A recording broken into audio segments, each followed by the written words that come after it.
بسم اللہ الرحمن الرحیم اللہم صلی علی سیدنا و مولانا محمد النبی الامی وعلی آلہ وسلم تسلیما ربنا آتنا فی الدنیا حسنۃ وفی الآخرۃ حسنۃ وقنا عذاب النار۔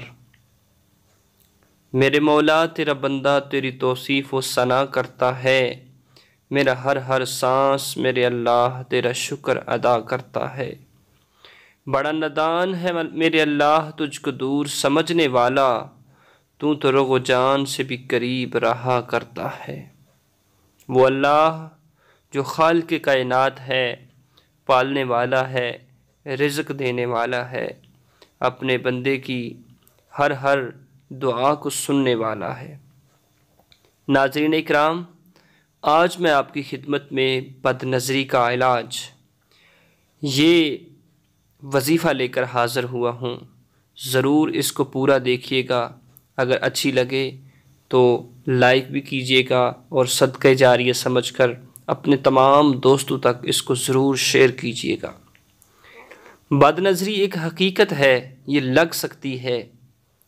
ہمارے بہت سارے بچے جو ابھی چھوٹے ہوتے ہیں، اس کو فلاں شخص نے دیکھ لیا، محلے کی کسی عورت نے دیکھ لیا تو وہ اچانک بیمار ہو جاتے ہیں، حتیٰ کہ ڈاکٹر کے پاس بھی لے کے جاتے ہیں۔ ڈاکٹر کہتا ہے آپ کا بچہ بالکل ٹھیک ہے، حقیقت میں وہ بد نظری کا شکار ہو جاتے ہیں۔ اس کو دور کرنے کا طریقہ کیا ہے، آج میں وہ بتاؤں گا کہ ہمارے عموماً بچے رات کو زیادہ کیوں روتے ہیں، اس کی کیا وجوہات ہے۔ اس کی وجوہات ناظرین اکرام یہ ہے کہ اس بچے کو کوئی ایسی عورت دیکھ لیتی ہے کہ جس کی آنکھوں کے اندر بد نظری ہوتی ہے، اور اس طرح بچے کو نظر لگ جاتی ہے، اور بچے کے اوپر ایک ایسا دباؤ پڑ جاتا ہے کہ جس وجہ سے وہ رونا چلانا، دودھ پینے کے باوجود وہ رو رہا ہے، چلا رہا ہے۔ اس کو دور کس طرح کیا جائے، اس کو دور کرنے کا طریقہ میں آج آپ کی خدمت میں رکھوں گا۔ اگر آج کی یہ ویڈیو اچھی لگے تو اسے اپنے تمام دوستوں تک ضرور شیئر کیجیے گا اور ہمارے چینل کو سبسکرائب بھی کیجیے گا، صدقہ جاریہ سمجھ کر کہ جب تک لوگ اس کو دیکھتے رہیں گے آپ کو بھی ثواب ملتا رہے گا اور ہمیں بھی ثواب ملے گا۔ ناظرین اکرام، بد نظری کو دور کرنے کا طریقہ حضور علیہ الصلوۃ والسلام کی سنت کے مطابق میں آپ کو بتاؤں گا کہ اس کو دور کرنے کا طریقہ کیا ہے۔ بد نظری کو دور کرنے کا طریقہ یہ ہے کہ آپ نے کرنا یہ ہے کہ آپ نے 4 کل جو ہیں، سورۃ الکافرون، سورۃ اخلاص، سورۃ الفلق اور سورۃ الناس، ان 4 صورتوں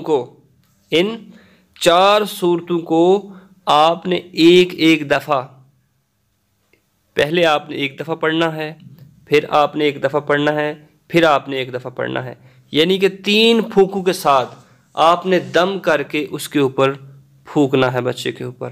انشاءاللہ عز و جل وہ اس سے شفا حاصل کر لے گا۔ اور ایک اور طریقہ جو میں نے آپ کو آج وظیفہ بتانا ہے، خاص طور پر بد نظری کو دور، یعنی کہ بچے کو نظر لگ گئی تو اس کو کس طرح ہم دور کر سکتے ہیں۔ ناظرین، اس کو دور کرنے کے لیے قرآن پاک کے 15ویں سپارے میں ایک آیت ہے، وَنُنَزِّلُ مِنَ الْقُرْآنِ مَا هُوَ شِفَاءٌ وَرَحْمَةٌ لِّلْمُؤْمِنِينَ وَنُنَزِّلُ مِنَ الْقُرْآنِ مَا هُوَ شِفَاءٌ وَرَحْمَةٌ لِّلْمُؤْمِنِينَ۔ آپ نے اس کو زبانی یاد کر لینا ہے، اگر نہیں یاد کر سکتے تو اس کو آپ قرآن پاک کو کھول کر اس کو آپ پڑھ سکتے ہیں۔ اس کا وظیفہ آپ نے کرنا ہے۔ یقیناً اس کو کرنے سے 100% آپ کا بچہ جو ہے صحت و تندرست و توانا ہو سکتا ہے۔ انشاءاللہ یہ چھوٹا سا عمل ہے، میں پورا آپ کو وظیفہ بتاؤں گا کہ آپ نے اس طرح کرنا ہے۔ پہلے آپ نے 3 دفعہ درود پاک کوئی بھی پڑھ لینا ہے۔ درود پاک 3 دفعہ پڑھنے کے بعد آپ نے 1 دفعہ آیت الکرسی پڑھنی ہے۔ اس کے بعد آپ نے وَنُنَزِّلُ مِنَ الْقُرْآنِ مَا هُوَ شِفَاءٌ وَرَحْمَةٌ لِّلْمُؤْمِنِينَ، اس آیت کو آپ نے تقریباً 101 مرتبہ پڑھنا ہے۔ اس کے بعد پھر آپ نے 3 دفعہ درود پاک پڑھنا ہے، جو آپ نے پہلے سٹارٹ پہ پڑھا ہے یہی آپ نے لاسٹ پہ بھی پڑھنا ہے۔ جب اس کو آپ نے پڑھ لیا ہے تو اس کے بعد آپ نے بچے کے اوپر پھونک مارنی ہے اور اس کے ماتھے پر ہاتھ رکھ کر، بچے کے ماتھے پر آپ نے ہاتھ رکھ کر اللہ کا ایک اسماء الحسنہ ہے وہ آپ نے پڑھنا ہے۔ وہ کون سا اسم ہے ناظرین اکرام؟ یا رحیم۔ آپ نے یا رحیم یا رحیم آپ نے 11 دفعہ بچے کے ماتھے کے اوپر ہاتھ رکھ کر پڑھنا ہے، یا رحیم یا رحیم یا رحیم۔ اس کے بعد آپ نے اس کے بچے کے سر پر پھونک دینا ہے۔ انشاءاللہ عز و جل یہ وظیفہ آپ 3 دن لگاتار کر کے دیکھیں، آپ کا بچہ بالکل اللہ کے فضل و کرم سے تندرست ہو جائے گا، اور وہ انشاءاللہ عز و جل اس کلام کی برکت سے، اللہ رب العزت کے حسین ذکر پاک کی برکت سے کبھی بھی وہ بد نظری کا شکار نہیں ہوگا۔ یہ چھوٹا سا عمل ہے، اس کو ضرور کیجیے گا۔ اگر آج کی یہ ویڈیو اچھی لگی ہے تو اس کو صدقہ جاریہ سمجھ کر اپنے تمام دوستوں تک اس کو ضرور شیئر کیجیے گا۔ اجازت دیجیے، انشاءاللہ عز و جل نیکسٹ ایک نئی اور اچھی ویڈیو کے ساتھ آپ کی خدمت میں حاضر ہوں گے۔ السلام علیکم ورحمۃ اللہ وبرکاتہ۔